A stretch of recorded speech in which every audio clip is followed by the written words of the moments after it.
Bien, Dios los bendiga a todos, hermanos. Para mí nuevamente es un placer, un privilegio estar con ustedes, pues nuevamente para compartir una lección más de la materia que tenemos en estudio de doctrinas básicas de la iglesia. Siempre, pues, para mí es un placer, es un gusto, un privilegio estar con ustedes a través de estos medios para poder compartir una clase más. Gracias a ustedes porque también hacen su esfuerzo, hacen su sacrificio para poder estar desarrollando, para poder estar estudiando estos videos. Quiero pues prepararme para iniciar entonces una lección más de la materia de doctrinas básicas de la iglesia. Nos preparamos entonces, hermanos, siempre en esta pequeña oficina para poder compartir con ustedes en esta oportunidad la lección número 7 de doctrinas básicas de la iglesia. Entonces, estamos acá preparados y listos para una clase más. Ya vamos avanzando cada día en nuestro trimestre, ¿verdad? En este trimestre en el cual estamos en estudio. En esta oportunidad tengo el placer, hermanos, de compartir la clase número 7 y bienvenidos pues, ¿verdad? A la clase número 7 de doctrinas básicas de la iglesia. En esta oportunidad, como ya pues se puede visualizar en la pantalla, estamos preparados y listos para compartir con ustedes acerca de siempre de la adoración de la iglesia. En esta oportunidad vamos a mirar acerca de la iglesia y la ofrenda, ¿verdad? La iglesia ofrenda. Entonces la iglesia participa de la ofrenda. De eso vamos a estar hablando en esta oportunidad. La iglesia ofrenda o la iglesia y la ofrenda, ¿verdad? Pero la iglesia ofrenda. La iglesia de Cristo procura volver o restaurar, volver o restaurar a ese patrón del Nuevo Testamento, a ese patrón original del Nuevo Testamento, en cuanto pues a ofrendar se refiere. Porque de acuerdo a Colosenses 3 y el versículo 17, dice, y todo lo que hacéis, sea de palabra o de hecho, hacedlo todo en el nombre del Señor Jesús. Es decir, bajo la autoridad o en autoridad del Señor Jesús, dando gracias a Dios Padre por medio de Él. Esto es según sus instrucciones, como Él lo manda, porque Él nos pidió, ¿verdad? Porque Él nos lo pidió.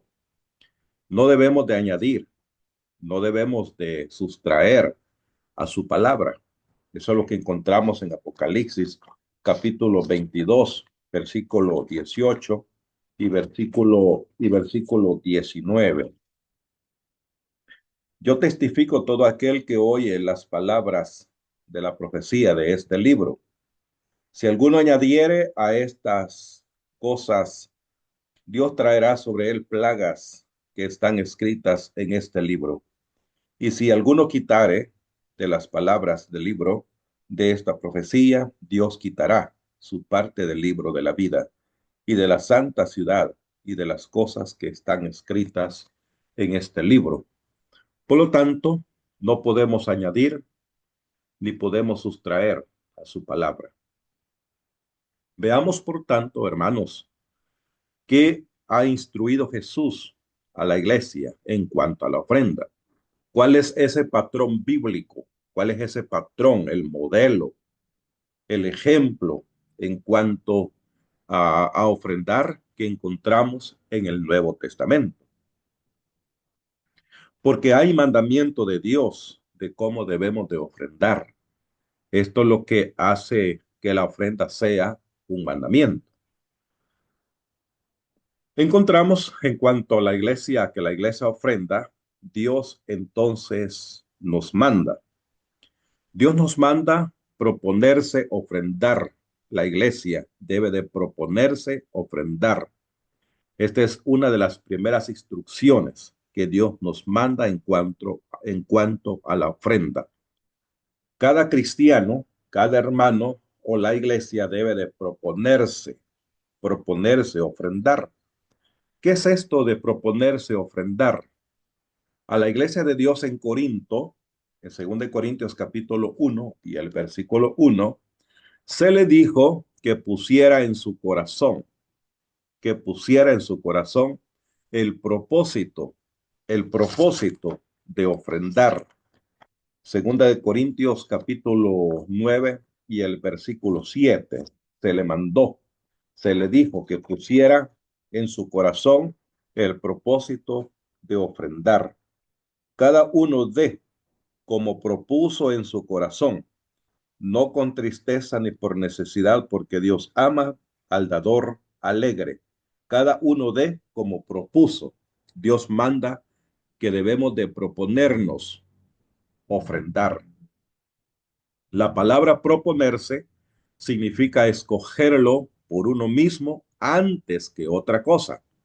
Es decir, antes que alguien nos quiera forzar, antes que alguien nos quiera obligar, antes que lo hagamos por otra razón, debemos de escogerlo por nosotros mismos. Debemos de disponernos por nosotros mismos a ofrendar o a participar de la ofrenda. Es decir, preferirlo por uno mismo. O sea, tener la intención o la buena voluntad por nosotros mismos. Entonces, la palabra proponerse, haciendo otra vez un repaso, significa escogerlo por uno mismo antes que cualquier otra cosa.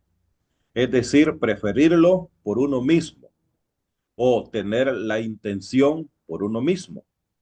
Proponérselo, por tanto, es decir, de antemano, por voluntad propia hemos de dar, en vez de dar sin orden, al azar o por pura casualidad. Debemos de dar con orden, es decir, siguiendo una instrucción, siguiendo un mandamiento. Eso significa que debemos de dar sin orden, ¿verdad? Es que debemos de dar sin orden, debemos de dar con orden, debemos de dar con mandamiento, con instrucciones. No debemos de dar, ¿verdad? No debemos de dar al azar o no debemos de dar por casualidad, sino que debemos de hacerlo siguiendo un principio, siguiendo un patrón, siguiendo una regla o un patrón bíblico. Dios nos manda que nos propongamos el deseo de ofrendar. Entonces alguien dirá, pues, ¿dónde está el mandamiento? ¿Dónde está la instrucción? La instrucción es esta, que debemos de decidirlo, debemos de preferirlo, debemos de hacerlo de manera voluntaria, debemos de tener la intención de manera personal, antes que cualquier otra cosa, antes que hacerlo por obligación, antes que hacerlo por casualidad, antes que hacerlo así como al azar, antes que hacerlo sin orden, antes que hacerlo forzadamente. El mandamiento es cada uno, ¿verdad? De como propuso, como ha propuesto en su corazón. Entonces debemos de proponernos ofrendar. Cada uno que prospere. Otra instrucción. ¿Dónde está la otra instrucción? Cada uno que prospere. Cada uno que prospere debe poner aparte algo. 16 de la primera carta a los Corintios y el versículo 2. Dice así: cada primer día de la semana, cada uno de vosotros ponga aparte algo según haya prosperado. Cada uno que prospere está mandado, instruido a ofrendar. Tanto el rico como el de clase media, el pobre, que prospere es instruido por Jesús, es instruido por Dios en el Nuevo Testamento a ofrendar. Cada cristiano debe de llevar su propia parte de la carga o de las necesidades que haya en el pueblo de Dios, ¿verdad? Quiere decir que las necesidades de la iglesia, las necesidades en la iglesia no le corresponden solamente a uno, sino que le corresponde a todo, nos corresponde a todos.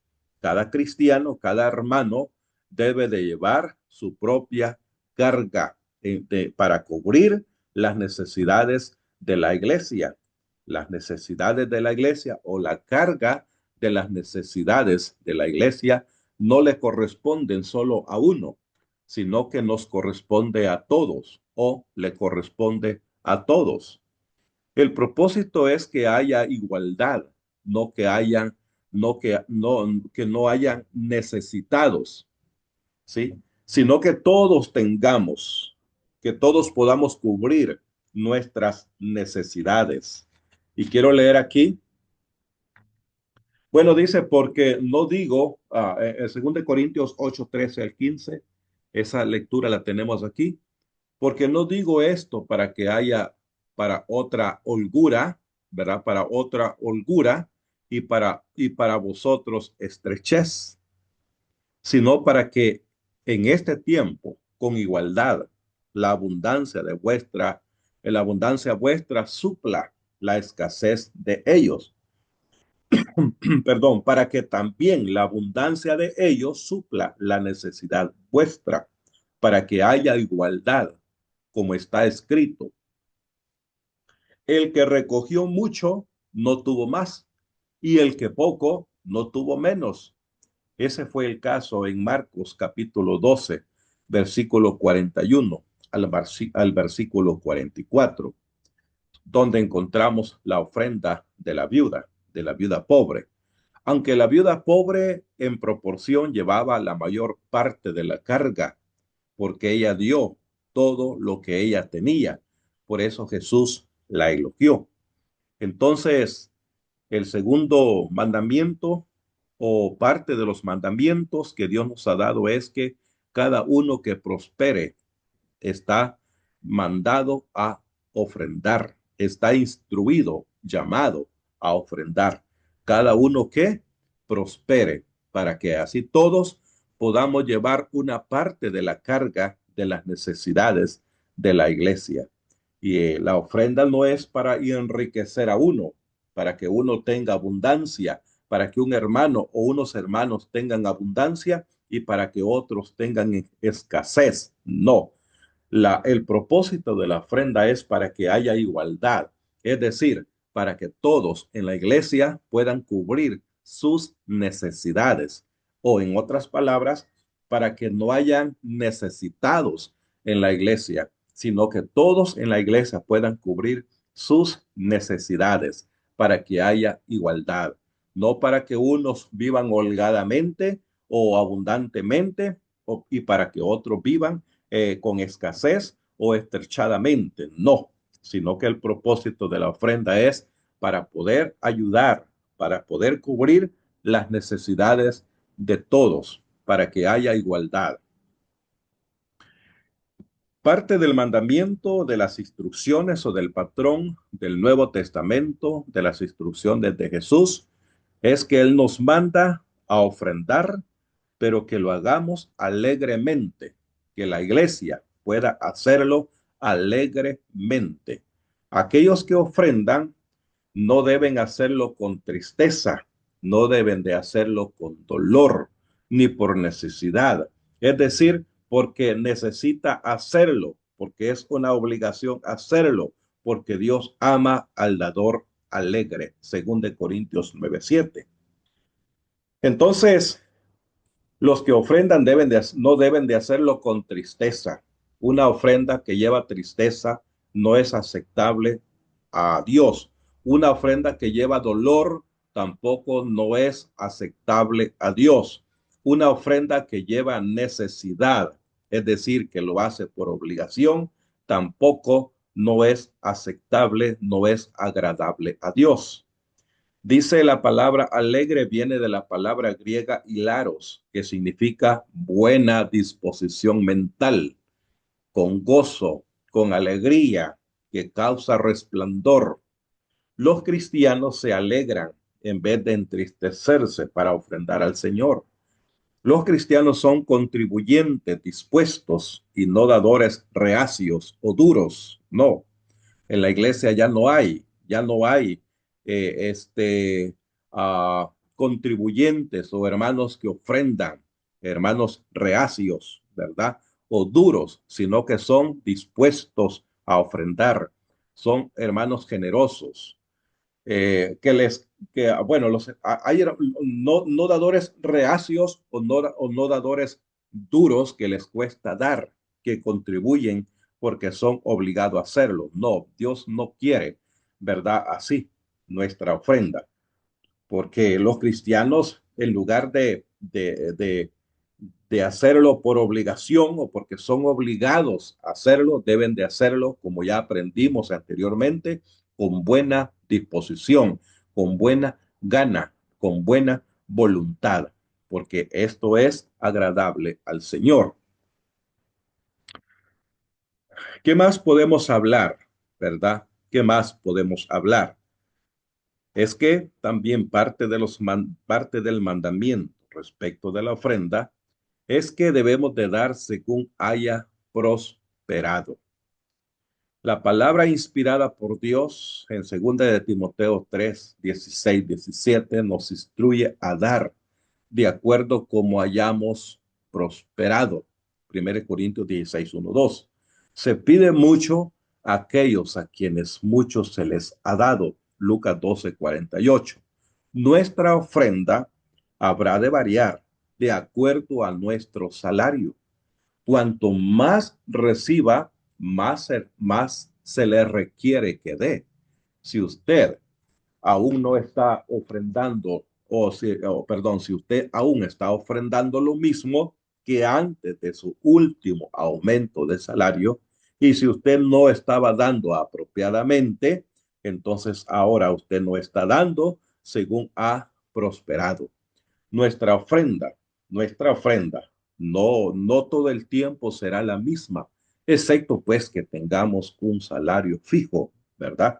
Que tengamos ingresos fijos. Entonces, no todo el tiempo será la misma, excepto pues una vez más que tengamos una prosperidad fija o un salario fijo. De lo contrario, la ofrenda será variante cada primer día de la semana. O un hermano negociante, su prosperidad es variada. O un hermano que trabaje o digamos que tenga ingresos o que trabaja por obra, su salario también, perdón, su ofrenda también será variada, porque su prosperidad es variada. En Estados Unidos, la mayor parte de personas no trabajan al día, sino que trabajan por obra. Y cuando se trabaja por obra, no se tiene un salario fijo. El salario es variante. Por lo tanto, la prosperidad es variada, es variante. Por lo tanto, debemos de considerar que la ofrenda en este caso no va a ser una ofrenda fija, sino que va a ser una ofrenda que va a variar, como el principio es, de acuerdo a la prosperidad, como en el caso de la hermana Lidia, porque la hermana Lidia era comerciante de púrpura, la historia que encontramos de la hermana Lidia en el libro de los Hechos. Ella era una comerciante. Por lo tanto, su ofrenda iba a variar de acuerdo a la prosperidad, de acuerdo a sus ganancias. Ofrendar según haya prosperado significa dar de acuerdo con el número de pagos que haya recibido. 52 sueldos significa 52 contribuciones, es 52 ofrendas, no 50, no 50 y no 51 o menos, ¿verdad? Menos de 52 significaría, pues, significa dar menos de lo que uno ha prosperado. En ese caso sería robar a Dios, como dice Malaquías 3, 8 al 10. La prosperidad, la prosperidad es una de las bases de nuestra ofrenda. Digo una de las bases porque también tiene que ver cómo proponga nuestro corazón. Puede suceder que haya prosperidad, pero lo que se propone en el corazón es poco, o lo que propone nuestro corazón es poco. Entonces, por eso digo que la prosperidad es una de las bases, es una de las bases y una de las bases correctas de nuestra ofrenda, porque también hay otra base y esto es de acuerdo como propone en su corazón, no digamos como haya propuesto en su corazón. Porque a veces la ofrenda no va de acuerdo a la prosperidad, sino que va de acuerdo a lo que el hermano, lo que el miembro de la iglesia propone. Por eso digo que la prosperidad solamente es una de las bases. La otra de las bases, no creadas por Dios, no dadas por Dios, esto lo establece el hombre, esto lo establece los hermanos, es dar no de acuerdo a la prosperidad, sino que dar de acuerdo como Él está proponiendo en su corazón, en el cual la prosperidad o la ofrenda no tiene nada que ver conforme a la prosperidad, no ha sido con base a la prosperidad, sino en base a lo que Él está decidiendo, lo que Él está proponiendo en su corazón. Esto puede ser mucho, puede ser más, ¿verdad? Más o esto puede ser menos. Los cristianos deben de ofrendar abundantemente, sin esperar cosechar abundantemente, ¿verdad? O si esperan, perdón, si esperan cosechar abundantemente. En 2 de Corintios capítulo 9 versículo 6 y Lucas capítulo 6 versículo 38 y Mateo capítulo 6 y versículo 33. Quiero leer lo que dice 2 de Corintios 9:6. Dice así: por esto digo, el que siembra escasamente, también segará escasamente. Y el que siembra generosamente, generosamente también segará. Entonces, si el hermano siembra escasamente, pues escasamente también va a cosechar, ¿no? Pero si siembra generosamente, también generosamente va a cosechar. Deben de ofrendar abundantemente. Los cristianos somos llamados a ofrendar abundantemente sin esperar cosechar, si queremos o si esperamos cosechar abundantemente. Aquellos que siembran poco, pues poco segarán. Esa es la regla, ¿no? Esa es la ley, ¿no? Los que siembran poco segarán poco. Esto se puede ver también en la vida terrenal, ¿no? En la vida terrenal de los agricultores, los campesinos. Cuando un campesino siembra poco, poco va a cosechar, pero si siembra mucho, entonces va a cosechar mucho, ¿sí? Entonces, esto así es, ¿no? Aquellos que siembran poco, poco van a cegar. Romanos 12:8. Dice que aquellos que ofrendan han de hacerlo con sencillez. Ejemplos de dadores aprobados por Dios fueron los hermanos de Macedonios, que dieron más allá de sus posibilidades, según de Corintios capítulo 8, 1 al 4. Y la viuda pobre en Marcos 12, 41, 44. Dios ofrendó a su unigénito Hijo, Juan 3:16. Jesús dio su vida en rescate por muchos. Él es un ejemplo de dar con generosidad. Él es un ejemplo de dar abundantemente. Dios dio a su propio Hijo y su Hijo dio su propia vida en rescate por muchos. Sigamos mirando el mandamiento de Dios. De acuerdo al mandamiento de Dios, debemos de hacerlo el primer día de la semana. El primer día de la semana, no otro día. La orden de Pablo o la orden que Pablo dio a las iglesias de Galacia y a la iglesia de Corinto en cuanto a la ofrenda fue el primer día de la semana. 1 Corintios 16, 1 y 2. Por tanto, el primer día de la semana es el patrón de Dios para la ofrenda, para la colecta, no diariamente, según hacen algunos en cada una de sus reuniones o en cada una de sus actividades. También aprendimos que la colecta debe hacerse cada semana, cada primer día de la semana. Empieza cada semana. El lenguaje es el mismo en Hechos capítulo 20, el versículo 7. Y significa lo mismo cada semana, el primer día de la semana o el primer día de cada semana. Le entendemos a un banquero cuando dice cada mes, está usando un lenguaje similar. Por ejemplo, él podría decir, el pagaré se vence el primer día de cada mes. Entendemos que quiere decir cada mes. Además, el artículo el antes de la palabra semana en Primera de Corintios capítulo 16 y el versículo 2 viene de la palabra griega kata, que significa y se traduce como cada, ¿verdad? Cada primer día de la semana o cada domingo, si queremos traducirlo. Hechos capítulo 14 y el versículo 2.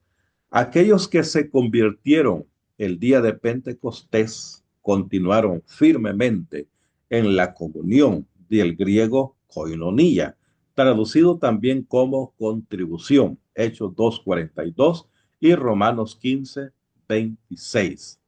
Entonces, el día que estamos mandados, que estamos llamados o instruidos a hacerlo es el primer día de la semana.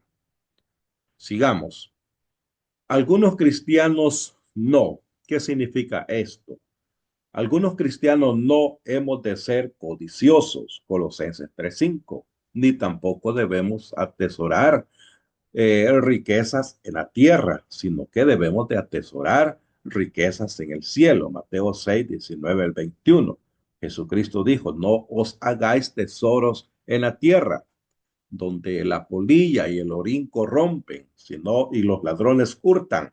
Más dijo él, hacer tesoros en el cielo, ¿verdad? Donde el orín no corrompe, donde la polilla, bueno, donde los ladrones no hurtan. Entonces debemos de hacer tesoros en el cielo. No hemos de dar tampoco para ser vistos de los hombres. De otro modo no recibiremos recompensa. Mateo capítulo 6:1 al 4. No hemos de dar a regañadientes o por obligación, según de Corintios 9:6. No hemos de sembrar escasamente, segunda de Corintios 9:7. Tampoco, tampoco hemos de dar a Dios las migajas, lo que nos sobra, sino los primeros frutos de nuestras labores, de nuestros trabajos. Mateo 6:33. Calculamos nuestra ofrenda en base a nuestro ingreso bruto, es decir, sin tocarlo, sin deducirlo. Sin embargo, algunos quieren dar a Dios basándose en menos de su ingreso neto o lo que queda después de deducirle, después de quitarle, ¿verdad? Después que los impuestos, la renta, la comida y otros gastos han de ser deducidos. Eso no es dar de acuerdo como hemos prosperado. ¿Para qué se usa la ofrenda? ¿Para qué se usa la ofrenda? ¿Qué ha aprendido usted? ¿Para qué se usa la ofrenda? ¿Cuál es el concepto que usted tiene en cuanto al uso de la ofrenda? Es importante tener conocimiento cómo se utilizan las ofrendas en la iglesia, ya que la iglesia tiene responsabilidad para con sus miembros, para con su comunidad y también tiene responsabilidad para con Dios. En primer lugar, la iglesia tiene una responsabilidad para con sus miembros, para con los hermanos, para con los santos. Entonces, la primera iglesia, la que comenzó en Jerusalén el día de Pentecostés, se esforzó en suplir las necesidades prácticas de sus miembros y abundante gracia era sobre todos. Así no había entre ellos ningún necesitado, porque todos los que poseían heredades o casas las vendían y traían el precio de lo vendido y lo ponían a la disposición de los apóstoles y se repartía a cada uno según su necesidad. Hechos 4:33-35. Vemos que se traía el dinero a los líderes de la iglesia, a los apóstoles, y quienes eran responsables de la distribución del dinero de acuerdo con las necesidades. También se distribuía el alimento a las viudas que había entre ellos, Hechos capítulo 6 y el versículo 1. Los apóstoles en Jerusalén, los apóstoles en Jerusalén, afirmando el ministerio de Pablo entre los gentiles, solicitaron que él debería acordarse de los pobres, Gálatas 2:10. Por lo tanto, la obra social para beneficiar a los pobres dentro de la iglesia debe de ser el presupuesto de la iglesia. Luego Pablo da algunas directrices sobre eso, sobre quién debe de recibir la ayuda de la iglesia y quién debe depender de otra fuente para su sustento. Vamos a leer primera de Timoteo, si me acompañan, primera de Timoteo, capítulo 5, versículos 3 al 16. Dice así: honra a las viudas que en verdad lo son, pero si alguna viuda tiene hijos o nietos, aprendan estos primero a ser piadosos para con su propia familia y a recompensar a sus padres, porque esto es lo bueno y agradable delante de Dios. Mas la que en verdad es viuda y ha quedado sola, espera en Dios y es diligente en súplicas y oraciones noche y día. Pero la que se entrega a los placeres viviendo está muerta. Manda también estas cosas para que sean irreprensibles. Porque si alguno no provee para los suyos y mayormente para los de su casa, ha negado la fe y es peor que un incrédulo. Sea puesta en la lista solo la viuda no menor de 60 años, que haya sido esposa de un solo marido, que tenga testimonio de buenas obras, si ha criado hijos, si ha practicado la hospitalidad, si ha lavado los pies de los santos, si ha socorrido a los afligidos, si ha practicado toda buena obra. Pero viudas más jóvenes no admitas, porque cuando impulsadas por sus deseos se rebelan contra Cristo, quieren casarse, incurriendo así en condenación por haber quebrantado su primera fe. Y también aprenden a ser ociosas, andando en casa, y no solamente ociosas, sino también chismosas y entrometidas, hablando lo que no debieran. Quiero pues que las viudas jóvenes se casen, críen hijos, gobiernen en su casa, que no den al adversario ninguna ocasión de maledicencia, porque ya algunas se han apartado en pos de Satanás.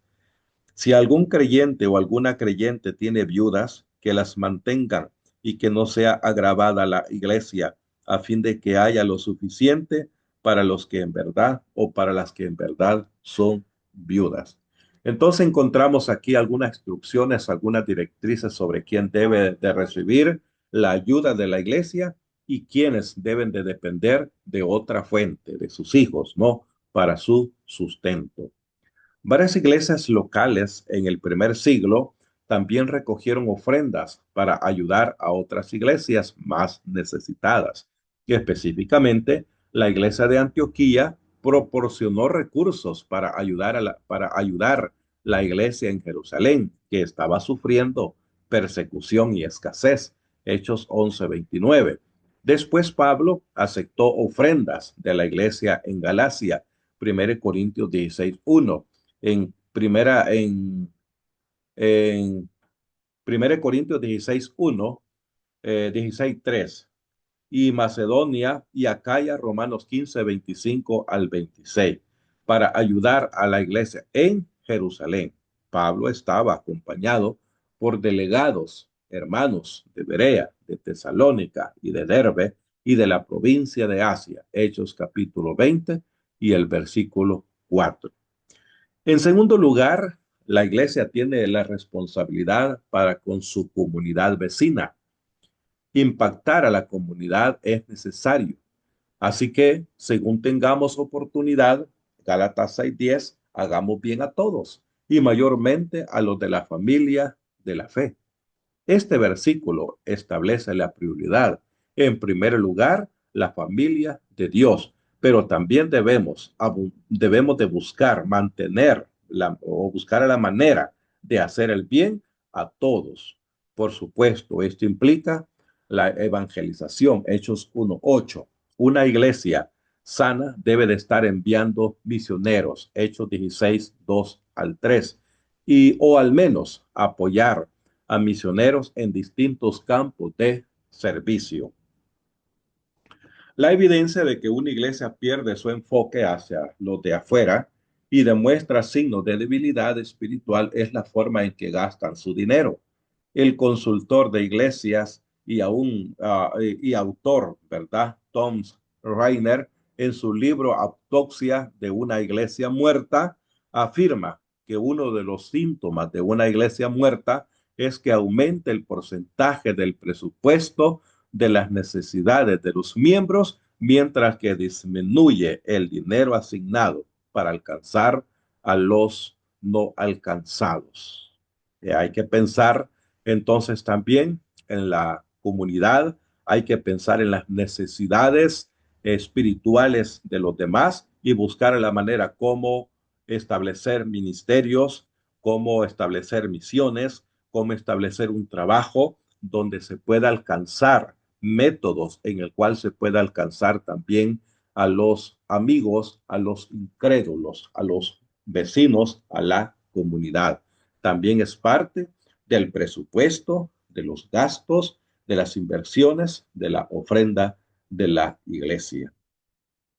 En tercer lugar, la iglesia tiene una responsabilidad para con Dios. Nuestro Señor conoce a su iglesia. Apocalipsis 2:2, Apocalipsis 2:9, Apocalipsis 2:13, Apocalipsis 2:19. Dios conoce a su iglesia, anda en medio de ella y le ordena que predique su palabra. Romanos 10:14 y en segunda de Timoteo 4:2 y que se proclame, que se anuncie el misterio de Cristo, Colosenses 4:3. Dar a conocer el Evangelio es lo más importante. Se le debe dar prioridad a cualquier cosa que promueva ese objetivo y pagar al pastor es parte de ese objetivo, ¿verdad? O pagar al anciano, pagar al obispo es parte de ese objetivo. Los ancianos que gobiernen bien sean tenidos por dignos de doble honor, mayormente los que trabajan en predicar y enseñar. Pues la escritura dice, no pondrás bozal al buey que trilla, y digno es el obrero de su salario, según de Timoteo 5:17-18. Aquellos que ministran fielmente la palabra de Dios deben recibir una merecida compensación por su trabajo. Primera de Corintios 9:11. Ojalá que un día la iglesia de Cristo pudiera considerar, pudiera pensar en esto, de aquellos hermanos que trabajan arduamente, que se esfuerzan por predicar el evangelio, visitando amigos, evangelizando amigos, trayéndolos a la iglesia, dedicando mucho esfuerzo, dedicando mucho tiempo en el trabajo de la iglesia. Hermanos que trabajan mucho, que se entregan mucho para la obra. Ojalá la iglesia pensar en esto, en estos principios. No pondrás bozal al buey que trilla y digno es el obrero de su salario. A veces las iglesias de Cristo no pensamos, ¿verdad?, en el presupuesto de la iglesia, en poder ayudar a estos hermanos que se entregan, que se dedican, que se esfuerzan y que dedican mucho tiempo en predicar el evangelio o hacer el trabajo de la evangelización. Se necesita sabiduría con respecto a los gastos de una iglesia y debemos de estar orando. Por eso Santiago 1:5, no hay nada pecaminoso en tener un hermoso sitio de reunión o con unos pisos bien cuidados. Pero a veces nos preguntamos si será mejor que se gastar el dinero en apoyar otro misionero o ayudar a las iglesias más pobres en el mundo. Hacer la obra de Dios en el mundo debe de ser el objetivo de la iglesia y y todo debe hacerse para la gloria de Dios. 1 Corintios 10:31. La iglesia primitiva perseveraba en la doctrina de los apóstoles, en la comunión unos con otros, en el partimiento del pan y en las oraciones. Hechos 2:42. Posiblemente estas acciones llevan a la palabra, perdón, estas acciones, posiblemente estas acciones, llevar la palabra, tener comunión entre ellos, partir el pan y la oración, debería ser una guía eh, básica de cómo una iglesia usa sus ofrendas. Así es que esa es la manera como la iglesia debe, cómo o para qué, ¿verdad? ¿Para qué debe de gastarse la ofrenda? ¿Para qué debe de usarse la ofrenda? Como aprendimos en este último apartado, dentro también del mandamiento o de las instrucciones de Dios. Y por último, pues quiero concluir diciendo, más bienaventurado es dar que recibir. Hechos 20:35. Dar es una gracia, dar es un privilegio, tanto que quisiéramos adelantarnos por hacerlo, según de Corintios 8:17. ¿Qué prueba nuestro amor, verdad? Según de Corintios 8:9. Es pecado saber dar y no hacerlo. Santiago 4:17. El que sabe hacer lo bueno y no lo hace, le es pecado. Seamos fieles a Dios para hacer lo que nos ha trazado y no porfiemos en añadir o sustraer de su palabra. Hagamos como Dios nos ha indicado, como lo hizo Noé, hizo conforme a todo lo que Dios le mandó. Génesis 6:22. Demos con liberalidad para que el Evangelio Salvador de Jesucristo, o es decir, las buenas nuevas, según Romanos 10:13 al 14, pueda ser predicado a los perdidos de todas las naciones. Marcos 16:15-16, Mateo 28:19, enseñando a los salvos. 1 Corintios 14:12, Mateo 28:20. Y los desposeídos puedan también ser consolados. Gálatas 1:2 y capítulo 6, versículo 10, donde dice que debemos de hacer el bien a todos, pero especialmente a los de la familia de la fe.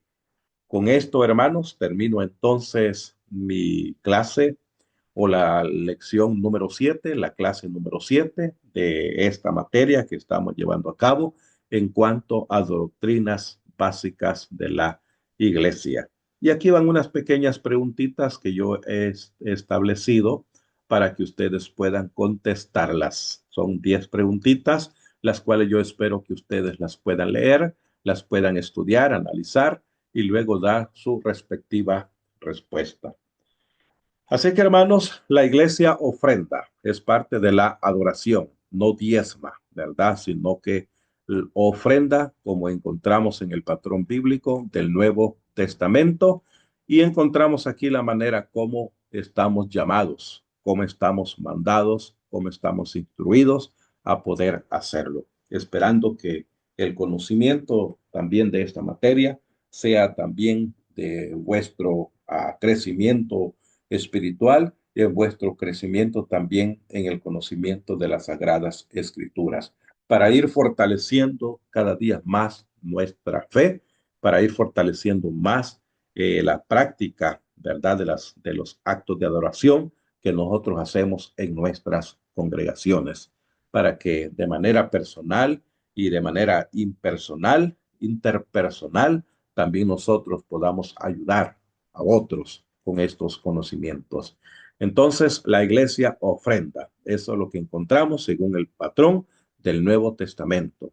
Hermanos, un privilegio, un placer nuevamente haber estado con ustedes. Que Dios los guarde, que Dios los proteja, que Dios les ayude para seguir adelante con este estudio que tenemos en el Instituto Bíblico en San Ignacio. Les deseo un bonito día, les deseo muchas y ricas bendiciones en la vida personal, en la vida familiar y en la vida también congregacional. Dios bendiga a todos y nos vamos a mirar, si Dios así lo permite, en la próxima clase, en la lección número o en la clase número 8. Dios bendiga a todos.